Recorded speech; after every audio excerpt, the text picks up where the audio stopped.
This is Killer Innovations, a show about ideas, creativity, and how you can innovate. Welcome to the Innovator's Garage, where you learn to create your next game-changing killer innovation. Hello, I'm Phil McKinney, and welcome to the Innovator's Garage, where we are all about ideas, creativity, and innovation, and where we introduce you to top innovators who share with you their story. Now, today we have a special guest. This is a longtime friend of mine that has been a leader in the field that he has focused in on. Today's guest is Venu Bose. Venu and I met probably, I don't know, it's got to be 15 years ago in a previous life. Where we actually met through some business activities and then have become friends over the years. Venu has got his fingers in so many things. It's hard to keep track of what he's up to. So rather than me sitting here and, pontificate on the virtues of Venu, I'm going to let's get him here on the show. So Venu, hey, thanks for joining and thanks for taking this time out on Sunday. I appreciate you coming and joining the show. Hey, Phil, it's great to talk to you again. It's been too long. Yeah, it's been too long. And by the way, I love the tiger outfit for Halloween. Yeah, I got good mileage out of that. 3 years ago, my daughter decided out of the blue I was going to be a tiger for Halloween, and Amazon saved me, and I've been a tiger ever since. Well, that's the problem, right? When you become Facebook friends with me, and then you come on the radio show, you never know when I'm going to pop on you. I didn't think about that. So. Actually, I'm trying to think back. You and I met, I guess, when you were first doing the commercialization work in a technology area called software-defined radio. So why don't you give the listeners a little bit of background on both yourself and your work, and kind of give a little bit of history and context. Sure. So the work was the topic of my PhD thesis at MIT, and the principle at the time was very simple. We said, can you move everything that makes one wireless system different from the other up into software and have generic hardware? And this was motivated by the fact that every time a wireless carrier upgrades standards from 2G to 3G to 4G, they have to spend billions of dollars putting out new equipment at all their cell sites before they can sell the first phone for the new standard. And, we looked at that and said, well, that's kind of like requiring people to buy a new laptop every time you need to upgrade your version of Word. It's crazy. We need to decouple the hardware and the software. And in the mid to late 90s, with the computing power, that was a very challenging task. We built, at the time, we had AMPS and TDMA, and we built an entire AMPS and TDMA base station on I think it was a 60 megahertz 486, which was quite challenging. But we proved it was possible. And then we decided to roll it into a company when I graduated. And I think I'll give myself credit for one thing, which was realizing that the technology was not ready for prime time when we started the company. And there still needed to be a lot of R&D, not only by us, but in all the underlying technologies, processors, RF CMOS, amplifiers, A to D converters. So we spent the first 6 years doing R&D and mostly military government work.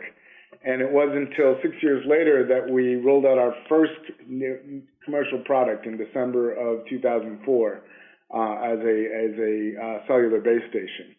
And the premise at wasn't that Midtech Cellular? Yeah, exactly. And I think that's where we met, because you built it on top of server at the time.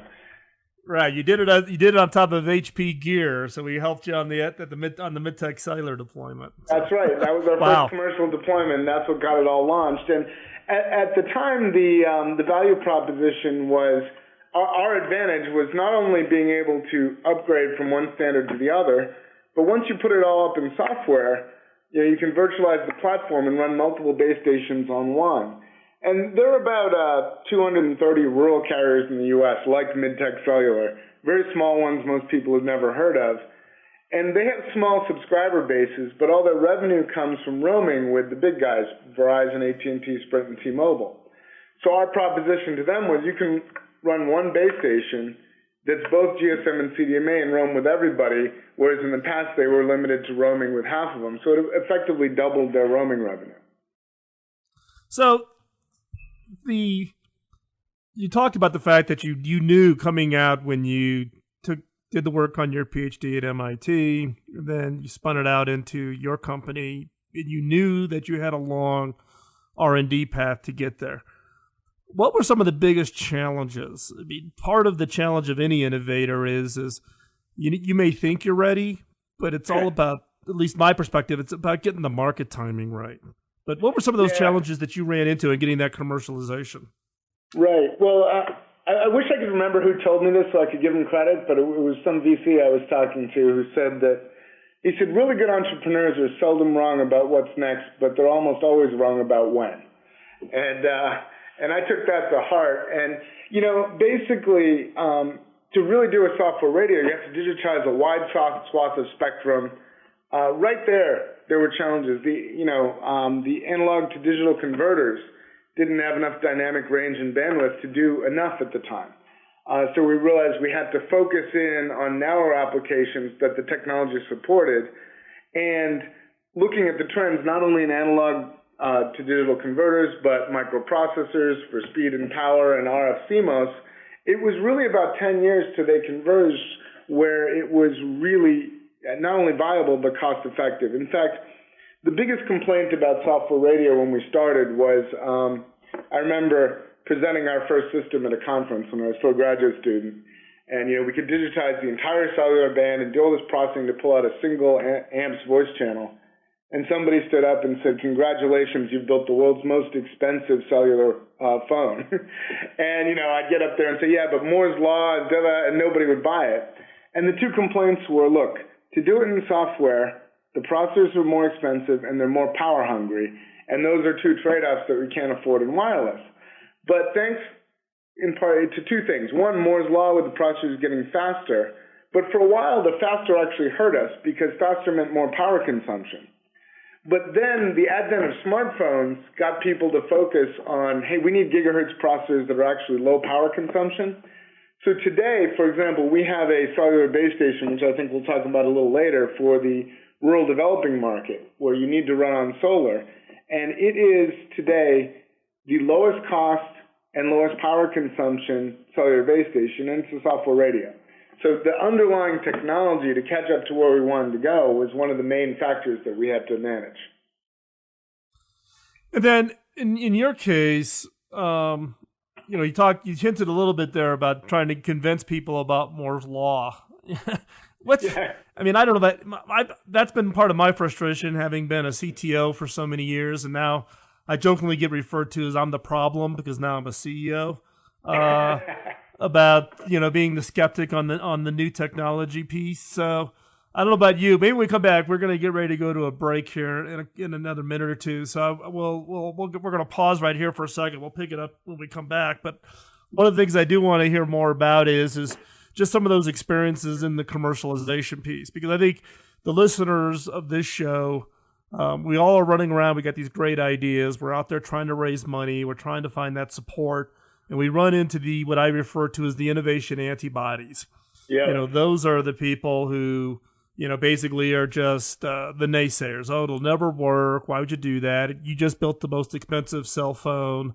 All the dumping on the innovators who are out there trying to create new and great things. So when we come back, I'm going to pick up. I want to pick right where we left off there on that item. And then also, I want to pick up and talk about the work in the rural areas. I know you were just in Rwanda, and you and I chatted about that. I've got a lot of activities going on there, so we can compare notes. It's kind of strange we got to do this over a radio show, right? Even though we can probably pick up the phone call. But at least we get a chance. It's the only time we get to catch up, because we both got to be standing still for some period of time. So when we come back from the break, we got to pay a few bills here. When we come back from the break, we'll pick up right where we left off with Vanu Bose talking about his innovation story and the work that he's doing, and we'll talk specifically about the impact that his work is having in rural America, but also in developing countries, and bringing broadband to underserved populations, which is absolutely critical for the development that needs to occur in these parts of the world. So, listeners, we're making available for free the 2-hour Create Killer Innovations. So it actually goes through and walks you through kind of a cheater version of what's in my book. We're giving that away for free. You can just text the word innovate to 33444. If you're outside the U.S., you can just email the word innovate at killerinnovations.com.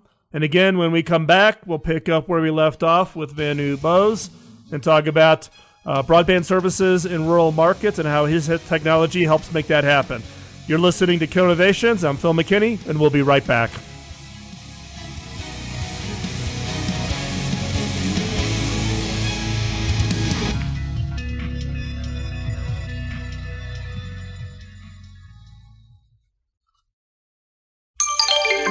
Biz Talk Radio.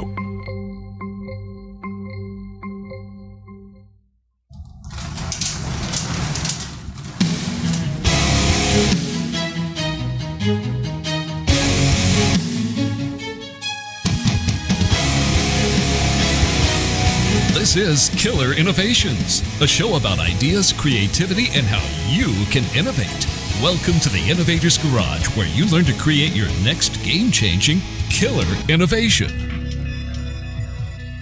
I'm Phil McKinney, and welcome back to our second segment with Vanu Bose. If you're just joining us, Vanu is the founder and CEO of Vanu Incorporated. Vanu formed the company, taking his work on his PhD at MIT, turning it into what I consider one of the leading firms out there in the software-defined radio space. So think about it as the taking technology and virtualizing all that hardware and all the proprietary stuff into software to make it much easier to deploy. And Vanu, let's pick up where we left off. There was two topics right at the end of the last segment that I wanted to hit on.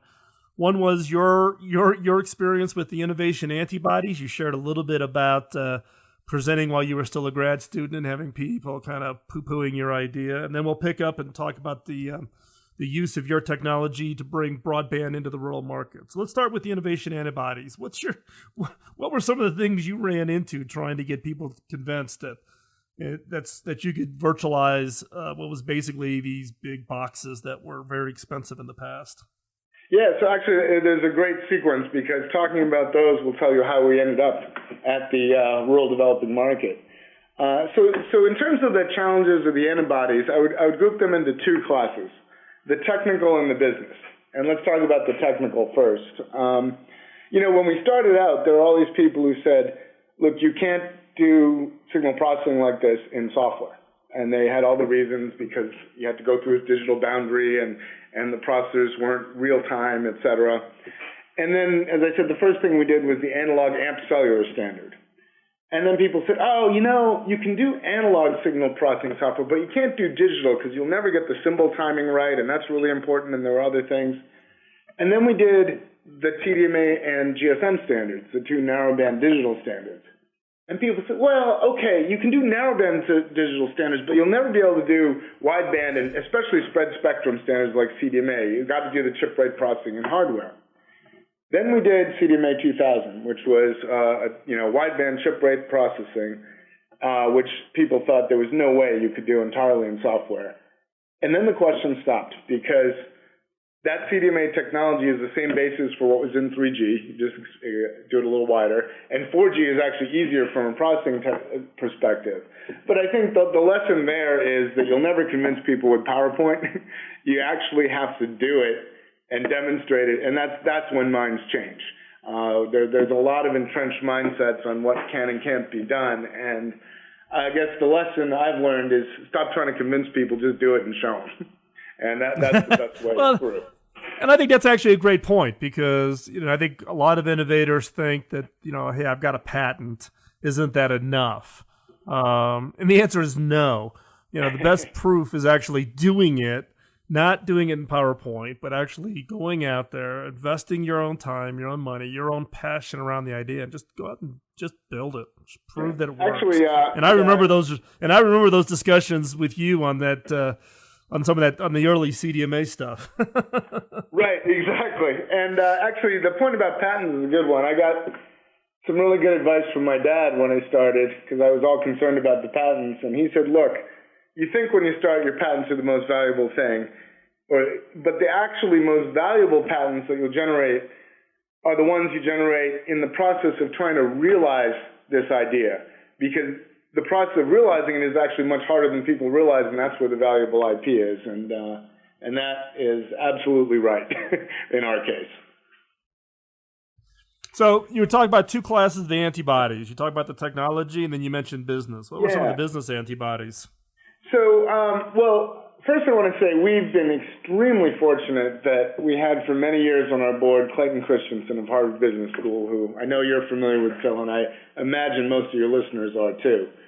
And today, our marketing strategy is an embodiment of his disruptive technology philosophy. I will say, again, it was a lot harder to implement and execute on that strategy than it was putting it on the whiteboard to start with. So our mission today is to create solutions for people in places that lack wireless coverage.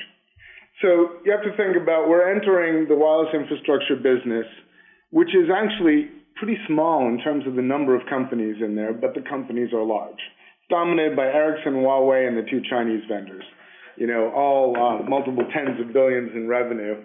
And we are actually now the only small company that's broken through as a tier one vendor to a tier one carrier, which for us is Vodafone in India.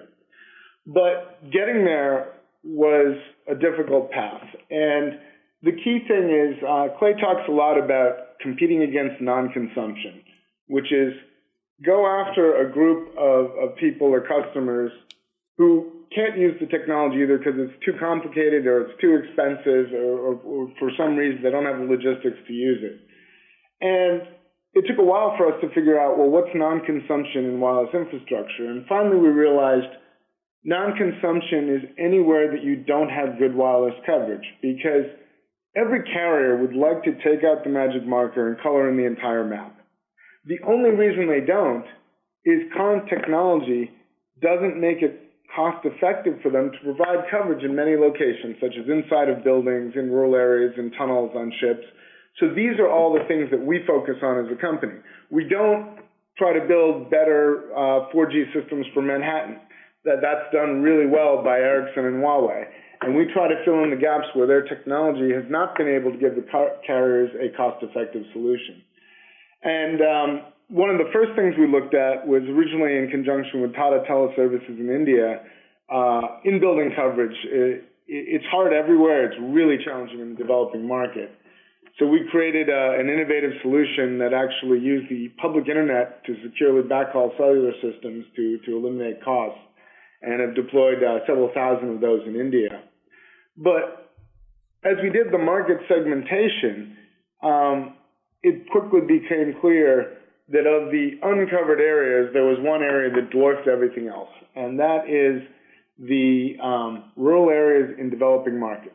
Now, that's not to say that rural areas in the U.S. aren't a problem, and we have a solution there. We have a network running in Vermont.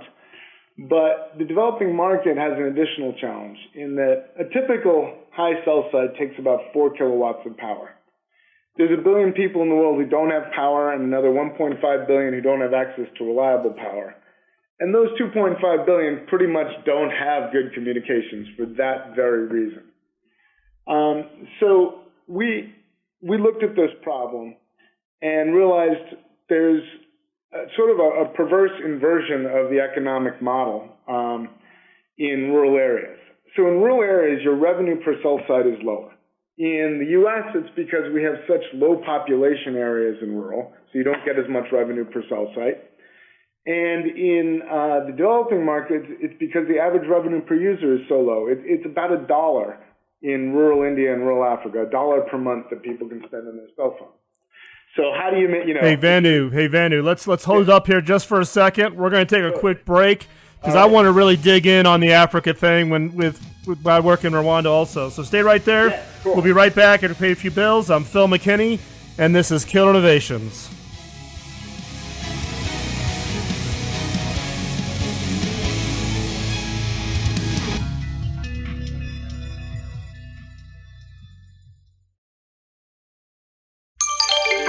Biz Talk Radio.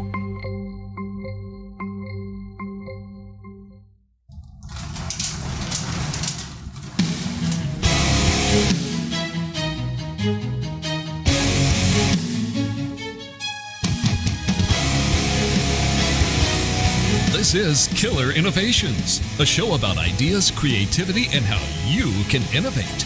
Welcome to the Innovators Garage, where you learn to create your next game-changing killer innovation. Welcome back. I'm Phil McKinney. You're listening to Killer Innovations. We're going to pick up where we left off with Vanu right before the last commercial break. Vanu, you were talking about specifically the use of your technology in bringing rural broadband, but specifically for the developing markets. And that's a market that I'm passionate about. I know you were just in Rwanda working with them on their rollouts. So talk a little bit more about how your thoughts and the whole opportunity you think for bringing broadband to those developing markets. What does that look like? Yeah, so let me just summarize the challenge and then our solution. So as I said, the challenge is your revenue is lower. And then in the rural developing markets, the cost of running the network is actually higher because when you don't have electricity, they run the sites off of diesel. And diesel can cost you between $2,000 and $4,000 a month in rural areas of these countries. And that's, remember, your subscribers are only paying $1 a month, so it's kind of hard to make up that difference. So you really, we created a solution by combining both technology and business model evolution, and there's three aspects. Number one is we created a wholesale network, meaning we build a network, but we don't have subscribers. This was from our learning of dealing with the folks like Midtech Cellular and all. There's so many of these small guys, but they struggle. They don't have economies of scale. They don't have enough volume to sell the iPhone. And we said, world doesn't need another rural carrier that can't sell the iPhone. So as I mentioned, our first network was in Vermont. We build in areas in Vermont where none of the carriers have coverage. 9 carriers then use the network. We have Sprint, T-Mobile, Verizon, 4 Canadian carriers because we're on the border, US Cellular, and a bunch of smaller carriers. So number one is wholesale network. Number two, and this is particularly the developing market, we had to get rid of diesel and the 4 kilowatt requirement for a cell site. So we've created a cellular base station.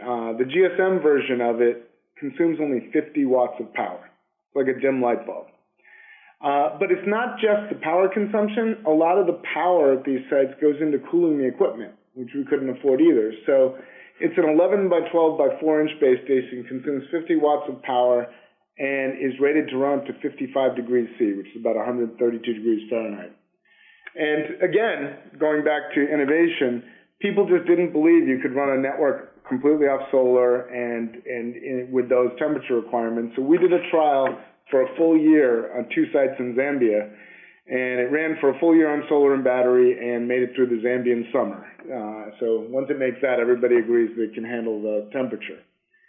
But then there was a third innovation needed to get the overall cost of running the network down. And this really was motivated by one of our board members who's, I know, a good friend of yours too, Phil, Barry West, the former CTO of Sprint Nextel.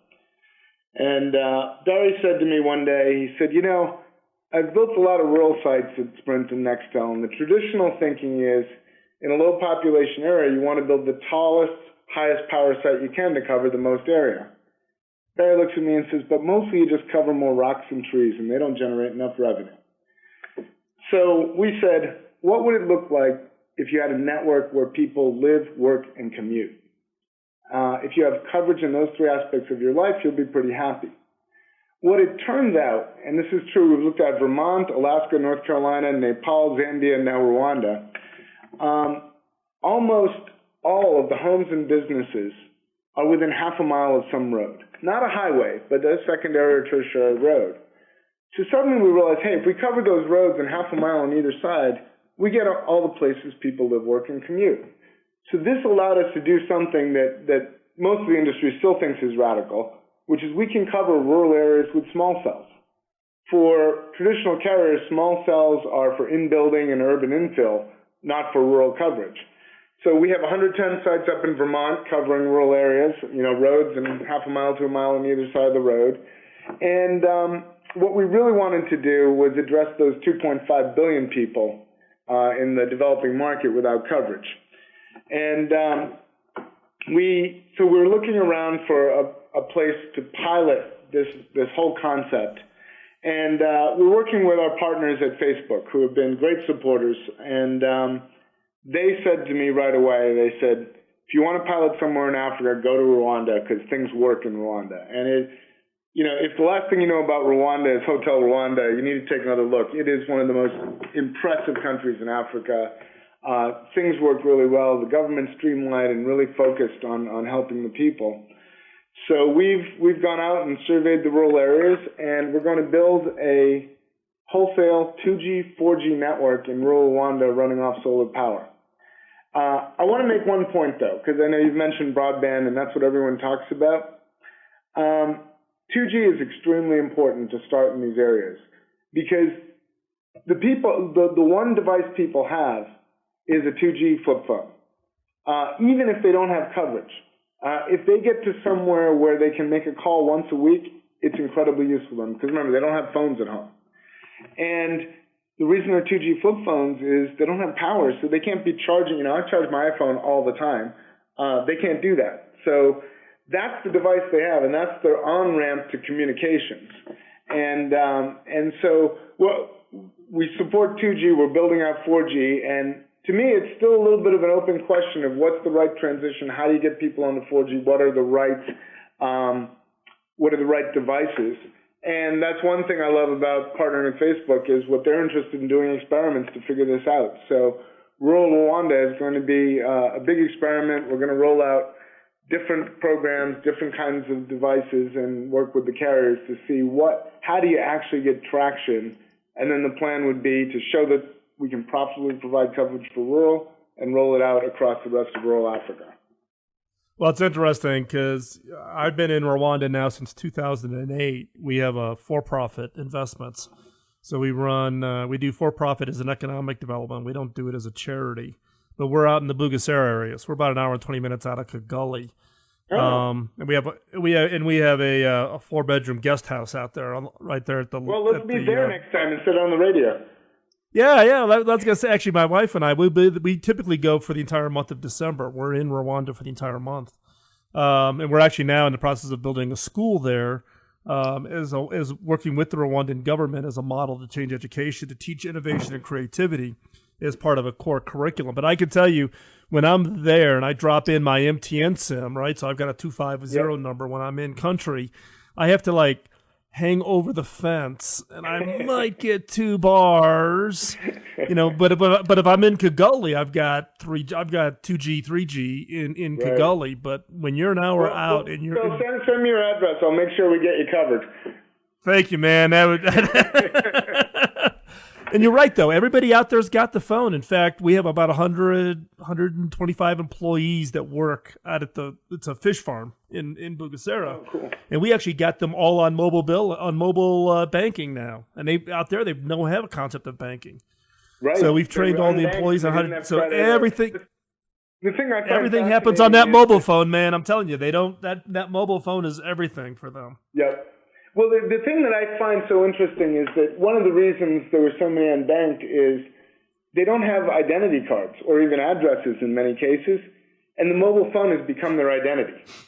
And that's what enables you to access these services. And the level is one of the most amazing things. We surveyed a bunch of villages in rural Nigeria initially, and you would drive for 2 hours outside of coverage, right? For 2 hours with no coverage.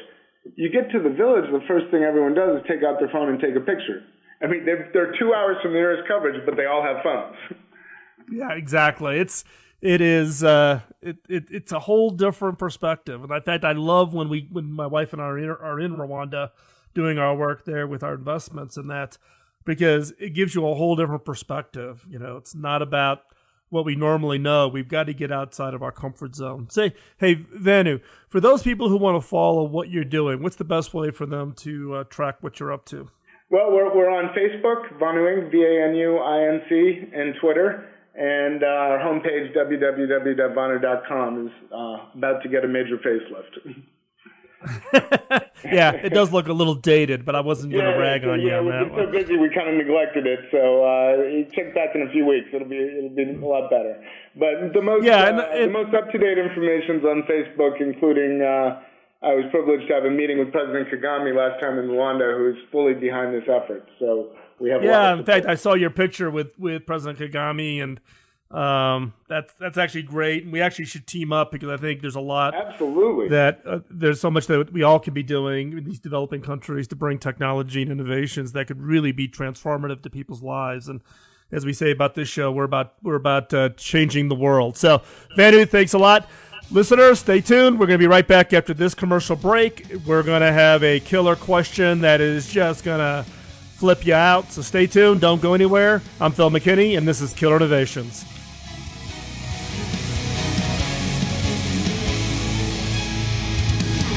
The opinions you hear on Biz Talk Radio are those of the hosts, callers, and guests, and do not necessarily reflect those of this station, Biz Talk Radio, its management, or advertisers. The information on Biz Talk Radio does not constitute a recommendation, offer, or solicitation to buy or sell any product or service. If you have any questions about Biz Talk Radio, contact us at 817-274-1609 or at biztalkradio.com. Biz Talk Radio.